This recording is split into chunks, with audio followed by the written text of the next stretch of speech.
Previously on TVSins. My cholesterol's high enough. Don't butter my ass, Danzig. Just get smarter. I like simple pleasures like butter in my ass, lollipops in my mouth.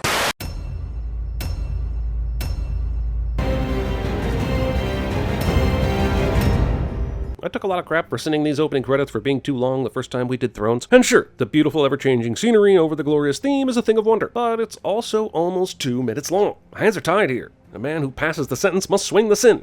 Lannisters, don't act like fools. Have you watched the previous 6 episodes, Sardo Numsa? Because I beg to differ. Also, Charles Dance has definitely had a career, but he's so awesome, and the fact that he's not a household name is 100% a sin. Between Tywin gutting this poor animal, Limehouse poetically carving up meat on Justified, and Hannibal Lecter so eloquently preparing his man-meat on Hannibal, all while delivering prose, this decade created its own form of villainous culinary exposition, and it's f***ing gross in every scenario, so sin it I shall. You spend too much time worrying about what other people think of you.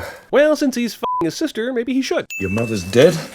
Before long I'll be dead. And you, and your brother, and your sister, and all of her children. And knowing this show, that may just be in the next 15 minutes. We could establish a dynasty that will last 1,000 years. Dynasty. Actually, I'm having a premonition that with the way you meet your end, maybe you should have just pronounced it dynasty. I need you to become the man you were always meant to be. Not next year, not tomorrow.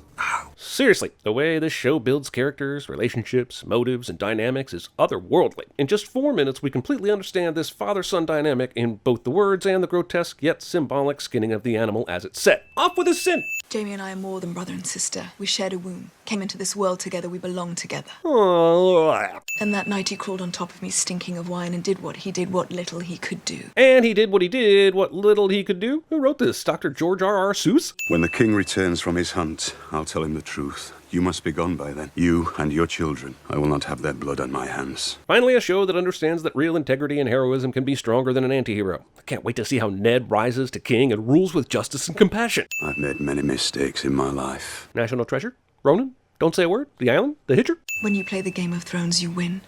Or you die. Holy dragon shit. It's the rare show and episode title back to back. Double roll commercials. Roll all the commercials.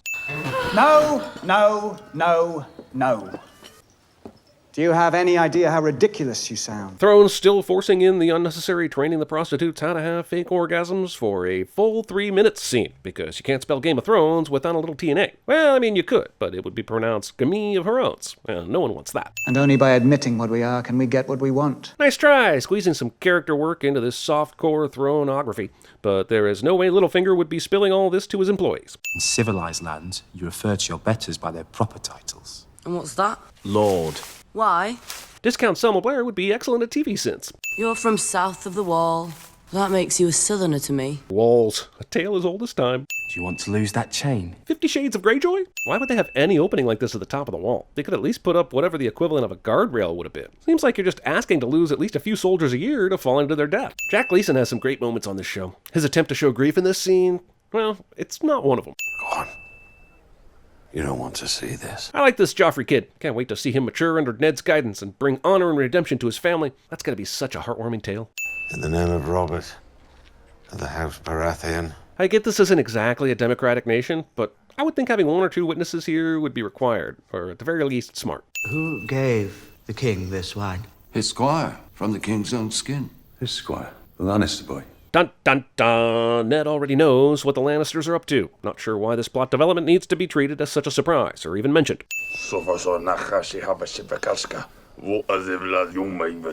Maybe, but what about seahorses? Couldn't you ride one of those? I've said too much. Having a few dragons makes things easier. Fire shadowing. A royal pardon. You can go home now. Good for Jorah, but seriously, there has to be a better way of communication in these f***ing lands. What if Jorah had decided not to come to the market today, or fallen ill? Was this kid just pulling a Counting Crows and hanging around until Jorah showed up? My lady, you are from Westeros. And isn't it good that she was, and also happens to be walking past, and is also interested in your wine, considering your whole poisoning plan depends on all of this conveniencing so conveniently.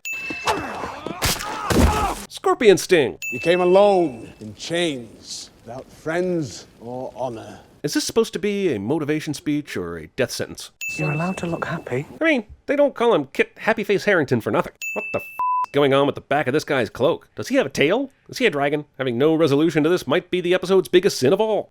Do any of you still keep the old gods? I do, my lord. Just Snow, then? No one else in this entire group has the same religion? Well, that's certainly convenient for expedited storytelling. Luke, report to One-Eyed Joe in the stables. The locals call him Cotton-Eyed Joe, so be ready for lots of dancing, and a strange penchant for showing up at wedding receptions. I was singing for a High Lord at Acorn Hall when he put his hand on my leg and he wanted to see my Apparently this is what happens when you serve at House of Cargarian. What you suggest is treason. Only if we lose. The political process. I am the watcher on the walls. I am the shield that guards from the realm of men. Why do the stewards have to take these vows? They're glorified hotel maids. Maybe Holiday Inn has stricter hiring standards than I realized. Oh, Marvel DC crossover event. Nice.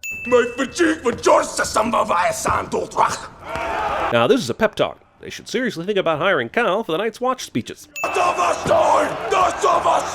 Roleplay. Bend the knee, my lord. Bend the knee and swear loyalty to my son. Pretty sure Jamie made sure he couldn't bend the knee, so this seems like a lose-lose situation in more ways than one. I did warn you not to trust me. But if I don't trust you and you're saying not to trust you, should I then trust you? But then when I trust you and you say not to trust you, I think that means don't trust you. But then if I... Oh, screw it.